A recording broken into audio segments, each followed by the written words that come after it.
sıkıp yürüysek neticemiz sandır. Çörek veren bir Allah sonra bize kandır. Ayaklarım yarışıp da dost oldu taş bile. Bazanımız öyküleşip hoşlaştı aşk bile. Uykudan öykülü yastığı kadar başım. Çivilerime minleşip boş buldu taşım. Doğrenişip yencilme, sapıladıp kerçilme. Öldüm zorken bilme, yırtılıp da kertilme. Derdi kutlu derler, ot kolanım derim. Derdi okuyup yetme, son kutardı demim.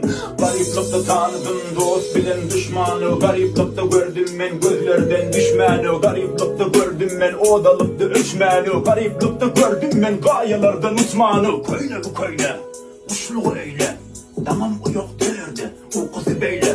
Otuğa yetti balonum, bağımı dost doğunum. Bağımı öyle soğunum, bağımı şan korunum. Dilekçi ol Allah'a ben nedeni tamamı. Ballık olsa minnetli yok bolar tağamı. Dili uşak diğin sen erinmen zırlayın. Vah kadrini bilmesen kapıyındadır ızrail.